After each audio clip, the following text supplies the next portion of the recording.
This is North Texas football. I'm Bill Mercer. I'm Bill Mercer. I'm Bill Mercer. I'm Bill Mercer. Hi, I'm Bill Mercer. I'm Bill Mercer. Nice to have you along. This is Bill Mercer. To know broadcasting would be to know Bill. He's done it for a long time, 59 years. Growing up in Muskogee, Oklahoma, Bill wanted to be a broadcaster since age 12. But World War II put that dream on hold. So I just dropped in the Naval Recruiting Office in Muskogee and said I want to join the Navy. That was in June '43. Graduated the last of May, June, and then a few days later I was on the way to San Diego. Thinking back on it, it was a totally different experience, but I really enjoyed it. Serving aboard the LCI 439, Bill was part of 4 major invasions in the Pacific, all the while manning his post atop his ship as a signalman. We were frightened during air raids and kamikaze attacks, but I wasn't particularly frightened of being killed. Our big problem was, in a little ship like that, we ran out of food pretty fast. And some of the stuff we had to eat after we ran out of the regular things they brought aboard was pretty bad. So, it was just discomfort. Bill returned home to Oklahoma in 1946 to continue his dream of being a broadcaster. After a stop at the University of Denver, Bill had himself a degree and a wife, Eileen, who he now lives with in Richardson, Texas. It was actually Eileen who got Bill his first audition as a sports announcer with KMUS. Did the game, was absolutely exhausted, figured I was terrible. And they called and said, "That was great, best we've ever had." Ha! Some foolishness like that, so I got the job. That's how it started. After making a buzz in Oklahoma, KRLD in Dallas came calling. The decision was an easy one. Bill was hired as a news anchor. Little did he know he'd soon be covering the biggest news story in Dallas history.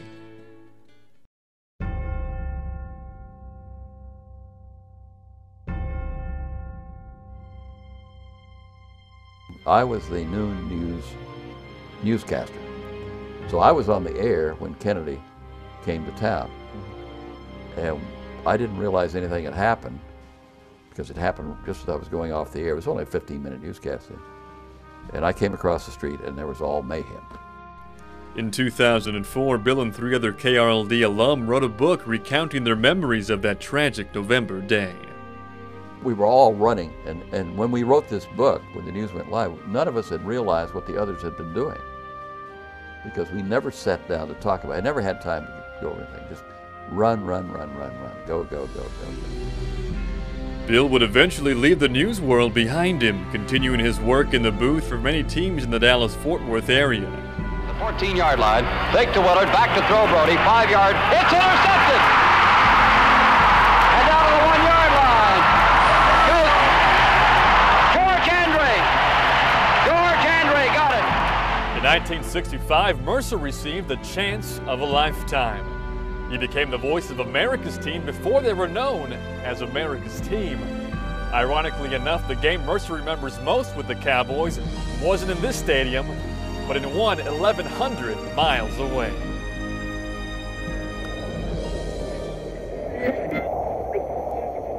Now the wind is blowing around in sort of a circle. 12. Right, Schwartz back to the 10-yard line, trying to run. Being hit at the 10-yard line and spun down back at the 9-yard line.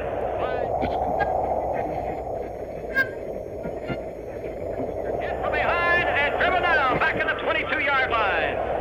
And coming up to go in with the linebackers, Jordan and Dave Edwards, and also Bob Lilly. I had a wake-up call because it was started, 1 o'clock or noon or sometime.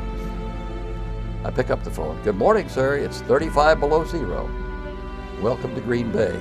Ha! I thought, what? 35 below zero? Went downstairs to eat breakfast. Walked through the swinging door of the hotel, turned right around and came right back in. It was like walking into a furnace of coal. Here's second down and 5 yards to go at the 50-yard line. Hayes right, Ritzel Smith left. Perkins and Reeves the backfield. Meredith pitches out to Reeves, coming around left side, the halfback pass downfield. There's Ritzel at the 20, Ritzel to the 10, Ritzel to the 5. He scores, and the Cowboys lead 16-14. Players got frostbite. The band couldn't play because of instruments would freeze to their lips. Referees couldn't use a whistle because it would freeze to their lips. They used metal whistle. Bob Hayes ran around with his hands in his pants all day. It was bitter. The Cowboys would lose the Ice Bowl, but 4 years later, Bill would bring listeners over the airwaves the first Super Bowl victory in franchise history. 11:50 remaining. Dallas leading 17-3, and they're at the 7-yard line of Miami. And Staubach drops back to pass. That's up. Pass to end zone. Touchdown! It's the hammer, Mike Ditka. My years from 1965 to 72 were the best I ever had in broadcasting. I did everything. Soon after, Mr. Everything added Major League Baseball to his resume with stints for the Texas Rangers in 1972. Burroughs takes a short lead at first. The infield very close. The pitch. Here a ground ball to home. Base hit left field. And the Chicago White Sox in 74. Line drive left field. Coming in quickly. Benikas. And he can't get it. It falls in front of him. Bounces behind him. Pat Kelly heading for second. Kelly heading for third. The throw to third. Kelly slides. He's safe. Bill even gained worldwide recognition for his work in the squared circle as World-Class Championship Wrestling's chief announcer. But the University of North Texas would be Bill's last stop. He covered Mean Green basketball and football for almost 35 years. Moving from their own 30, give to Darren Collins a hold to the 25, to the 20, 15, 10, 5, touchdown Collins for North Texas, 32 yards right up the middle. North Texas touchdown. This is what, 35 degrees today or 40? Needless to say, Bill is proud of what he's done. At one point during the late 60s and early 70s, he was working 7 days a week. And on top of that, he was a father.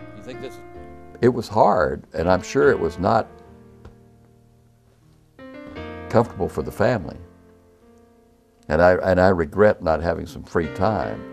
But, I mean, you had to do all these other, and I love to do all these other things. But adding it all up made a pretty good amount of money. So it was a matter of ego, fortunate to have the opportunity to do those games, and never saying no to anybody, just doing it. That is Siddell, and Sawyer will go out to the basket, no good, returner. Since the late 50s, Bill has been giving back what he knows, teaching broadcast classes at North Texas. To winner to David. David lays it up, and it's good. 33-30. R.L. Turner. Come on, locations on the leads Ben court. Ryan. Locations. Watson. Huh? Will dish it out to Sawyer. As Bill molds future sports broadcasters, he always offers stories that help students understand what it means to be successful. I had a letter one time from a kid, and this young man said he loved to listen to baseball games. When the Rangers were in town, he'd go to Burnett Field, take his little portable radio with him, and listen to the game as I broadcast it. And he could see everything that happened on the field, even though he was blind. Now think about that. He sees the game. That's what you're about. That's what it's all about. The listener sees the game, is happy or sad, depending on the outcome. But you have painted that picture so brilliantly that he sees it. And every radio person, unless they're sitting around watching a TV, is in a sense blind. That's the whole essence of it. Bill Mercer never knew he would end up being a broadcaster, more so a teacher. He may not have known what he wanted to be from the start, but he can be glad he is who he is now.